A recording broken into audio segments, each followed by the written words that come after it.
السلام علیکم، welcome back to my YouTube channel love story novels hub. Zakwan نے اسے بیڈ پر بٹھایا تھا۔ وہ کیا کرتا اپنے دل میں اس لڑکی کے لیے ٹھاٹھے مارتے محبت کے اس سمندر کا، جو انائشہ کو تکلیف میں دیکھ جیسے پاگل ہو اٹھا تھا۔ تم میرے پاس رہو گے، میں تبھی آرام کروں گی اور میڈیسن بھی لوں گی۔ تم سزا تو دے ہی رہے ہو مجھے کہ اب میری اتنی سی بات بھی نہیں مان سکتے۔ انائشہ اس کا چہرہ دونوں ہاتھوں کے پیالے میں بھرے جس معصومیت سے بولی تھی، ذاکوان جتوئی کا دل اسے انکار کرنے کا سنگین جرم نہیں کر پایا تھا۔ انائشہ کو اپنی باہوں میں بھرتے وہ اسے بیڈ پر لٹا چکا تھا۔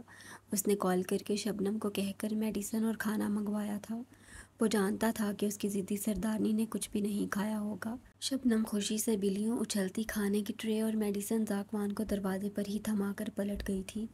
غزالہ نے اسے اندر جانے سے سختی سے منع کیا تھا۔ کھانا کھائیں انائشہ، ذاکوان نے اس کے سامنے ٹرے رکھتے اسے اسپاٹ لہجے میں آرڈر دیا تھا۔ میں صرف میڈیسن کھاؤں گی، مجھے کھانا نہیں کھانا۔ انائشہ کو ذاکوان کے منہ سے بار بار سردارنی کے بجائے اپنا نام سننا بہت برا لگ رہا تھا، اس لیے وہ نروٹھے لہجے میں بولی تھی، آپ مجھے سختی پر مجبور کر رہی ہیں۔ ذاکوان کھانے کی ٹرے لیے اس کے سامنے آن بیٹھا تھا۔ انائشہ کی حالت اسے تشویشناک لگی تھی۔ اس نے موبائل اٹھا کر ڈاکٹر کو کال کرنی چاہی تھی، مگر انائشہ اس کا ہاتھ تھام کر روک گئی تھی۔ اسے ٹھیک ہونے کے لیے صرف اس وقت ذاکوان جتوئی کی ضرورت تھی۔ آپ نے کل جو کرنا ہے آپ بے شک کیجیے گا، مگر پلیز آج میرے سردار کو صرف میرا رہنے دیں۔ یہ الفاظ ادا کرتے اذیت کے مارے انائشہ کی آنکھوں سے آنسو بہہ نکلے تھے، جب اسی لمحے ذاکوان اسے بازو سے تھام کر اپنے قریب کرتے اس کے پھیکے چہرے پر چکا تھا اور اس کا ایک ایک آنسو اپنے ہونٹوں سے چننے لگا تھا۔ انائشہ اس کے اس جارحانہ لمس کے لیے بالکل بھی تیار نہیں تھی۔ وہ پوری جان سے لرز اٹھی تھی، مگر اس نے ذاکوان سے دور ہونے کی کوشش نہیں کی تھی۔ اب اگر اس کے بعد میں نے ان آنکھوں میں آنسو دیکھے تو مجھ سے برا کوئی نہیں ہوگا۔ آپ نے غلطی کی ہے سردارنی، تو اس کی سزا بھگتنے کا حوصلہ بھی رکھیں خود میں، اور صرف دوسری نہیں بلکہ تیسری شادی کے لیے بھی خود کو تیار رکھیں۔ میں یہاں کا سردار ہوں، اور ایک سردار ہونے کے ناطے مجھے اپنی حویلی کی اس روایت کو تو پورا کرنا ہی ہوگا۔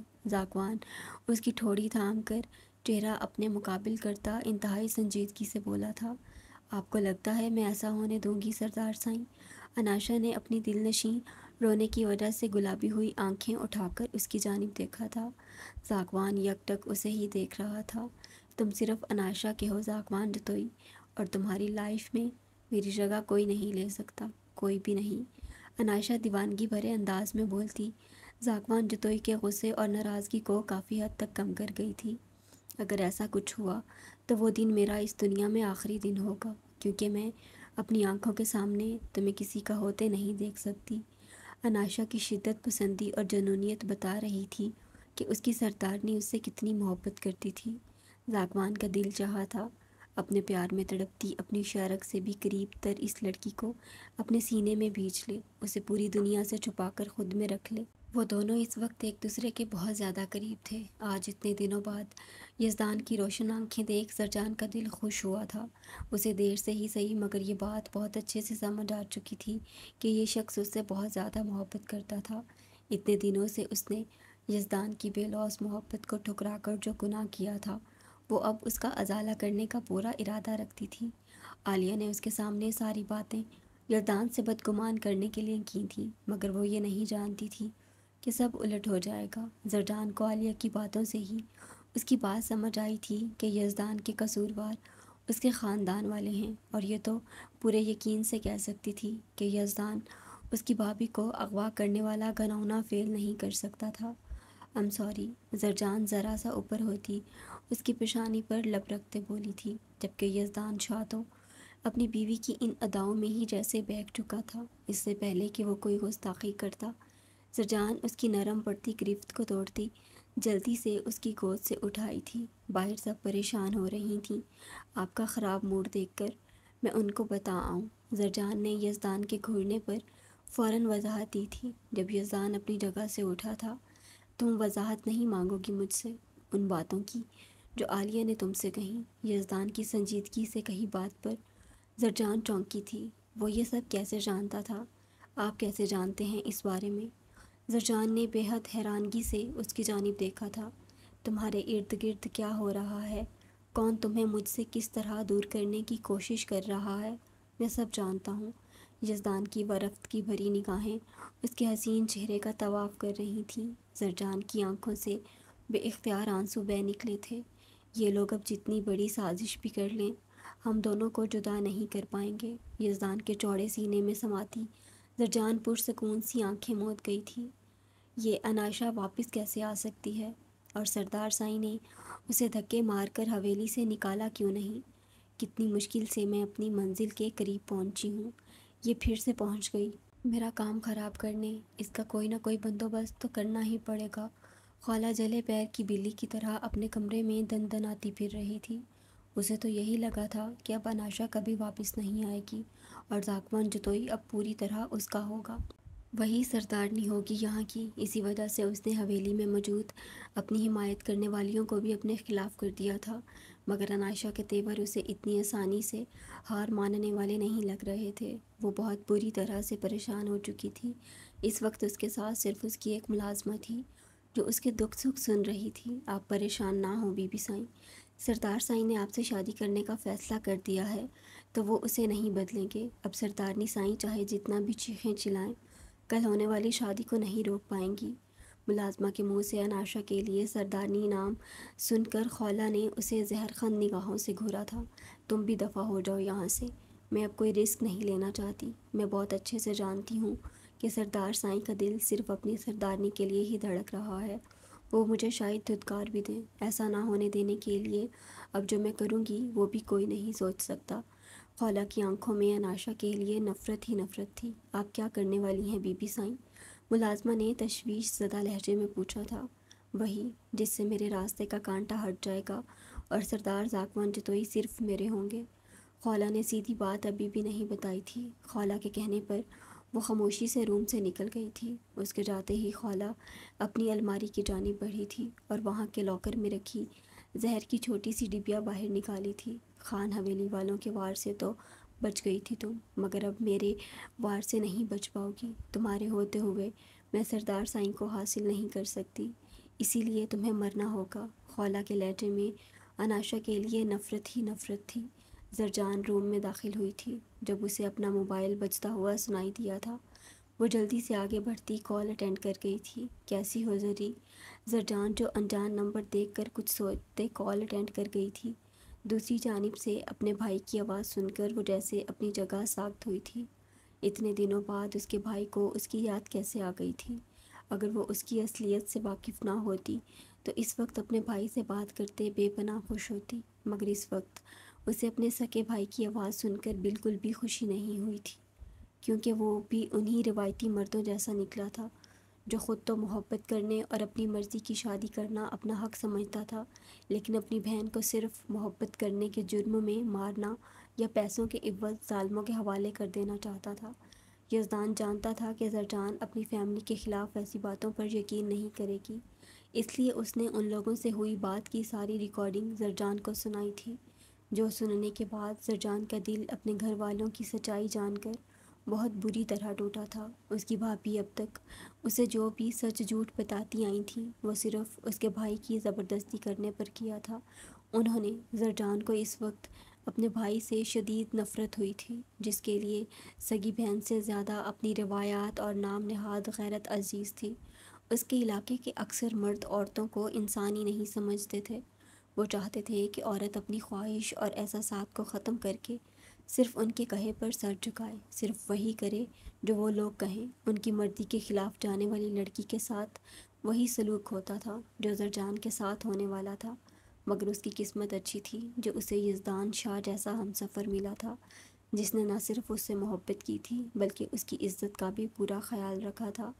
اس کی مرضی اور خواہش کو ہمیشہ سر آنکھوں پر رکھ کر خود اذیت جھیلتا رہا تھا، جو صرف اس کی نہیں سب عورتوں کی عزت کرنا جانتا تھا۔ ان کے علاقے میں اپنی مرضی سے شادی کرنے والی لڑکیوں کو کاری کر دیا جاتا تھا۔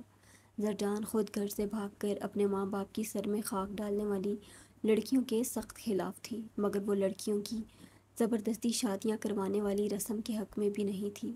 وہ چاہتی تھی ہر لڑکی کے پیرنٹس اسے اتنا حق ضرور دیں کہ وہ ایسا کوئی غلط قدم اٹھانے کے بجائے اپنے گھر والوں کے سامنے اپنی مرضی اور پسند رکھ سکیں، کیونکہ اس بات کا حق ہمارے اسلام میں بھی دیا گیا تھا۔ تو پھر ایک عام انسان کون ہوتا ہے یہ حق چھیننے والا؟ زرجان جو پہلے سردار ذاکوان چتوئی کو انتہائی برا سردار سمجھتی تھی، یزدان کے بتانے پر ہی اسے پتہ چلا تھا کہ ذاکوان نے ان فرسودہ رسومات پر کتنی سختی سے پابندی لگا دی تھی۔ وہ اس چیز کو جرم قرار دے چکا تھا، اب کوئی بھی کھلے عام ایسا نہیں کر سکتا تھا۔ بہت سے لوگ اپنے سردار کے اس فیصلے کو سمجھ چکے تھے، مگر کچھ اب بھی اپنی نام نہاد غیرت کو قائم رکھتے اپنی بیٹیوں سے ان کی مرضی پوچھنا اپنی توہین سمجھتے تھے، جو بعد میں سچ سامنے آنے پر پھر اپنے سردار کے قہر کا نشانہ ہی بنتے تھے، کیونکہ ذاکوان چتوئی نے اپنا فرض بہت اچھے سے نبھاتے ایسے قبیلوں میں اپنے جاسوس چھوڑ رکھے تھے۔ کیوں کال کی ہے آپ نے مجھے؟ اب میرا آپ سے کوئی رشتہ نہیں ہے، شاید آپ بھول رہے ہیں، آپ اپنی بہن کی بہت بڑی قیمت لگا کر اسے بیچ چکے ہیں۔ زرجان تکلیف کے مارے خود کو رونے سے نہیں روک پائی تھی۔ ایسا کچھ نہیں ہے زری، وہ شخص انتہائی گھٹیا ہے، پہلے فراڈ سے اس نے تم سے شادی کی اور اب وہ تمہیں ہم سے بدگمان کر کے پوری طرح سے چھیننا چاہتا ہے۔ تم اس کی باتوں میں مت آنا، وہ اچھا انسان نہیں ہے۔ اپنے بھائی کی کہی جانے والی بات پر زرجان کو بے پناہ غصہ آیا تھا، اب بھی کتنی ڈٹھائی سے وہ اس کے سامنے جھوٹ بول رہا تھا۔ اچھا وہ گھٹیا انسان ہے تو آپ نے اپنی بہن کی شادی ایک گھٹیا انسان سے کیوں کی؟ اس کی اصلیت جانے بغیر آپ اپنی سگی بہن اسے کیسے سونپ سکتے ہیں؟ زرجان نے شدید غصے میں آتے اسے بالکل لاجواب کر دیا تھا۔ تم ایک بار مجھ سے ملو، حویلی آؤ، میں تمہیں ساری حقیقت بتاؤں گا، مگر تمہارا اب مزید اس انسان کے ساتھ رہنا ٹھیک نہیں ہے، تمہیں خطرہ ہے اس سے۔ اس نے انتہائی ہوشیاری سے اپنی بہن کو پہلے کی طرح معصوم سمجھتے اپنے جال میں پھنسانا چاہا تھا۔ تمہیں اگر بات کرنی ہی ہے تو یہاں شاہ حویلی آ جاؤ، میں تمہاری بات سنوں گی بھی اور یقین بھی کروں گی۔ زرجان یہی کہہ کر دیکھ لینا چاہتی تھی کہ اس کے بھائی کے دل میں اس کے لیے جو محبت جاگی تھی وہ سچ تھی یا پھر ایک فریب۔ میں وہاں نہیں آ سکتا، تمہیں ہی ہمارے پاس واپس آنا ہوگا۔ تم جو کر رہی ہو وہ بالکل بھی ٹھیک نہیں ہے، وہ یزدان شاہ تمہارے ساتھ زیادہ دیر نہیں ٹکنے والا، بہت جلد میں اسے مار دوں گا، اور جس کے بل بوتے پر تم اپنے بھائی کو یوں منہ پھاڑ کر جواب دینے کی گستاخی کر رہی ہو، جب وہ ہی نہیں رہے گا تو دیکھنا میں تمہارا کیا حشر کرتا ہوں۔ پہلے ہمارے ہی دشمن سے محبت کا کھیل رچا کر تم نے جو جرم کیا ہے اس کے لیے معاف نہیں کیا میں نے تمہیں، اور اب تو جو تم کر رہی ہو اس کے بعد تو تم کسی قیمت پر زندہ نہیں بچنے والی۔ اس کا بھائی اسے یزدان کے خلاف کچھ بھی نہ سنتے دیکھ فوراً اپنی اصلیت پر آیا تھا، جو سنتے زرجان کے چہرے پر زخمی مسکراہٹ بکھر گئی تھی۔ مجھے میرے رب کے بعد اپنے شوہر کے زور بازو پر پورا بھروسہ ہے، وہ مجھے کچھ نہیں ہونے دے گا، چاہے جتنا بھی جھٹلاؤ، مگر تم سے میرا خون کا رشتہ تو ہمیشہ رہے گا، اسی کی خاطر کہہ رہی ہوں، ایسا کچھ مت کرنا، ورنہ یزدان شاہ تمہیں زندہ نہیں چھوڑے گا، تم پہلے ہی اس کا بہت نقصان کر چکے ہو۔ زرجان اسے منہ توڑ جواب دیتی کال کاٹ گئی تھی۔ اس کا دل جیسے بند سا ہوا تھا، کاش اس کے بابا اور بھائی ایسے نہ ہوتے، کاش باقی لڑکیوں کے باپ بھائی کی طرح وہ بھی اس کی خوشی سمجھتے، اور کاش اس کے بابا اتنے شفاق نہ ہوتے، کسی کے خاندان کو اجاڑنے سے پہلے ایک بار مکافات عمل کے بارے میں سوچ لیتے تو آج ان کا اپنا گھرانہ تباہی کے دہانے پر آن نہ کھڑا ہوتا۔ زرجان انہیں یزدان سے بچانے کی کوشش ضرور کرتی، خود یزدان کے پیروں میں گر کر ان کے لیے معافی مانگ لیتی، لیکن وہ ایسا تب کرتی جب اس کے گھر والے اپنے کیے پر پشیمان ہوتے۔ وہ تو اب بھی اس کے شوہر کے ساتھ ساتھ اسے بھی مروانے کی دھمکیاں دے رہے تھے، جس انسان کے ساتھ انہوں نے خود اس کا نکاح کروا کر رخصت کیا تھا، ابھی وہ اسی کو چھوڑنے کا ہی کہہ رہے تھے۔ زرجان پہلے یزدان کے ساتھ جو کر چکی تھی، اب مزید وہ ایسا کچھ بھی کر کے اپنے رب کے آگے گنہگار نہیں ہونا چاہتی تھی، اور نہ ہی ابھی اس کا دل ایسا کچھ کرنے پر 1% بھی اجازت دے رہا تھا اسے۔ بی بی سائیں، بی بی سائیں، وہ مہر جان اچانک بے ہوش ہو کر گر گئی ہیں، پتہ نہیں کیا ہوا ہے۔ زرجان گمسم سی بیٹھی تھی جب ملازمہ بھاگتی ہوئی اس کے پاس آئی تھی۔ کیا ہوا انہیں؟ ملازمہ کی بات سنتے ہی زرجان پریشان سی نیچے کی جانب بڑھی تھی۔ یزدان گھر پر نہیں تھا، ان کی بہت کوشش کے بعد بھی مہر جان کو ہوش نہیں آیا تھا۔ زرجان نے ڈرائیور کو گاڑی نکالنے کا کہا تھا، وہ ڈرائیور اور میرین بیگم کے بیٹے کو ساتھ لیے مہر جان کو لے کر ہاسپٹل کی جانب نکل آئی تھی، مگر وہ نہیں جانتی تھی راستے میں اسی کا بھائی اس کی جان کا دشمن بنا بیٹھا ہے، آدھے راستے میں پہنچ کر اچانک ان کی گاڑی جھٹکے سے رکی تھی۔ کیا ہوا ڈرائیور؟ زرجان مہرجان کی حالت دیکھ بہت زیادہ پریشان ہوئی تھی۔ بی بی سائیں، آگے کسی نے پتھر جمع کر کے رکھے ہیں، آگے جانے کا راستہ بند ہے، پتھر ہٹانے پڑیں گے، ڈرائیور اسے بتاتا۔ جیسے ہی گاڑی سے باہر نکلا کسی نے اس پر فائر کیا تھا، جس پر ڈرائیور وہیں گرتے ڈھیر ہوا تھا۔ زرجان نے خوف کے عالم میں فہد کو گاڑی سے اترنے سے روکا تھا۔ وہ بنا دیکھے ہی جان گئی تھی کہ یہ حرکت کس کی تھی۔ زرجان کے سوچے سمجھنے کی صلاحیت جیسے مفقود ہو چکی تھی۔ اس نے اپنا موبائل نکال کر یزدان کو کال ملانی چاہی تھی، مگر تب تک اس کا بھائی اپنے آدمیوں کو لیے اس کے سر پر آن پہنچا تھا۔ باہر نکلو۔ زرجان، کیا ہوا؟ تم تو بالکل اکیلی ہو، کہاں ہے تمہارا شوہر؟ اس نے تمہیں اکیلے باہر نکلنے دیا؟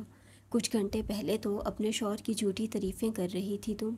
وہ اس کی کلائی کو سختی سے دبوچے اپنے ساتھ گھسیٹ کر لے جا رہا تھا۔ زرجان کے چیخنے چلانے کا بھی اس پر کوئی اثر نہیں ہو رہا تھا۔ چھوڑو مجھے، گھٹیا، میرا شوہر نہیں تم ہو جو اپنی ہی بہن کو اغوا کر کے بےغیرتی کی نئی مثال قائم کر رہا ہے۔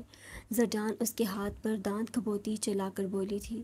اپنے سامنے پہلی بار یوں اپنی بہن کو اونچی آواز میں بے خوفی کے ساتھ بات کرتے دیکھ وہ برداشت نہیں کر پایا تھا اور کھینچ کر ایک زوردار تھپڑ زرجان کے چہرے پر جڑ دیا تھا۔ وہ یہ وار برداشت نہ کر پاتے زمین پر جا گری تھی۔ زرجان کے چہرے سے نقاب پھسل گیا تھا، جس کی وجہ سے اس نے چہرہ جھکائے ہی رکھا تھا۔ اس کا بھائی اسے بالوں سے پکڑنے کے لیے جیسے ہی اس کے قریب ہوا، دور سے کسی نے اس پر فائر کھول دیے تھے۔ زرجان نے جھٹکے سے چہرہ موڑ کر اپنے بھائی کی جانب دیکھا تھا، جو بے یقینی کے عالم میں پلٹا تھا۔ دور سے یزدان کو آتا دیکھ اس نے گن پر اپنی گرفت مضبوط کرنی چاہی تھی۔ 2 گولیاں کھا لینے کے بعد بھی اسے سکون نہیں ملا تھا۔ وہ زرجان کی جانب اپنی گن کا رخ کرتے ٹریگر دبانے ہی والا تھا، مگر یزدان اس کا ارادہ سمجھتا اس کے سینے پر وار کرتا اسے وہیں ڈھیر کر گیا تھا۔ زرجان نے اپنی آنکھوں کے سامنے اپنے بھائی کو گرتے دیکھا تھا، جو اس کی جان کا دشمن بنا بیٹھا تھا، لیکن بدلے میں اپنی زندگی ہی گنوا بیٹھا تھا۔ زری، یزدان بے قراری بھرے لہجے میں اسے پکارتا اس کے قریب آیا تھا اور زمین پر گرتی روتی بلکتی زرجان کو اٹھاتا اپنے سینے سے لگا گیا تھا۔ وہ کبھی نہیں چاہتا تھا زرجان یہ سب دیکھے، مگر اس سب کا ذمہ دار اس کا اپنا ہی بھائی نکلا تھا۔ یزدان وہاں سے زرجان کو لیے واپس آ گیا تھا۔ مہرجان کو عالیہ نے کھانے میں کوئی زہریلی دوا ملا کر دی تھی، جس کی وجہ سے وہ بے ہوش ہو گئی تھیں اور حواس باختگی میں زرجان انہیں لیے ہاسپٹل نکل گئی تھی۔ یہ سب ایک پلان کے تحت کیا گیا تھا جو ترتیب دیا تھا زرجان کے بھائی نے۔ اس کی بدقسمتی ہی تھی کہ یہ پلان اس کی زندگی ختم کرنے کا باعث بن گیا تھا۔ زرجان کے بابا اپنے جوان بیٹے کی موت کی خبر سن کر اپنے آواز کھو بیٹھے تھے۔ ان کے پاس بدلہ لینے کے لیے کچھ بچا ہی نہیں تھا۔ عالیہ نے ایک دوست ہوتے ہوئے یزدان کی پیٹھ میں چورا گھونپا تھا۔ زرجان اور مہرجان دونوں یزدان کی زندگی کی اہم ترین ہستیوں کو خطرے میں ڈالنے کی کوشش کی تھی، جس کے لیے یزدان کی طرف سے عالیہ کے لیے کوئی معافی نہیں تھی۔ عالیہ کو حویلی کے زندان خانے میں قید کر دیا گیا تھا۔ زرجان کو تھوڑا ٹائم لگا تھا، مگر یزدان کی بے پناہ محبت اور چاہت نے اسے پوری طرح سنبھال لیا تھا۔ جتوئی حویلی میں سردار زاکوان جتوئی کی دوسری شادی کی تیاریاں عروج پر تھیں۔ سب خواتین کو یہی لگا تھا کہ انائشہ کے واپس آنے کے بعد سب ٹھیک ہو جائے گا، مگر یہ سب ہوتا دیکھ ان کی پریشانی میں اضافہ ہو چکا تھا۔ انائشہ ابھی تک روم سے نہیں نکلی تھی اور نہ ہی زاکوان کل رات کے بعد سے روم میں گیا تھا۔ ان سب کو شدید تشویش ہو رہی تھی، مگر ان میں سے کوئی بھی زاکوان جتوئی کے کمرے میں جا پانے کی جرات نہیں کر پا رہا تھا۔ وہ سبھی انائشہ سے ملنا چاہتی تھیں، مگر صبح سے ان کی ہر کوشش ناکام ہو رہی تھی۔ سردارنی سائیں کی طبیعت تو ٹھیک ہے نا؟ پتہ نہیں وہ ابھی تک نکل کیوں نہیں رہیں۔ ابھی 5 منٹ تک خولہ کی مہندی شروع ہو جانی ہے اور وہ 2 گھنٹوں کے بعد نکاح اور پھر رخصتی۔ میرا دل بیٹھا جا رہا ہے، یہ بہت غلط ہو رہا ہے اور ہم ایسا ہونے سے روک بھی نہیں پا رہے۔ لیکن سردارنی چپ بیٹھنے والوں میں سے تو نہیں ہیں، وہ کیسے صبح سے خاموش بیٹھی ہیں؟ غزالہ بے یقینی سے بولی تھی۔ سفینہ بیگم کے حکم پر وہ سب خواتین ہی تیار ہو کر نیچے آ چکی تھیں، جہاں مہندی کے فنکشن کے حساب سے ساری سجاوٹ کی گئی تھی۔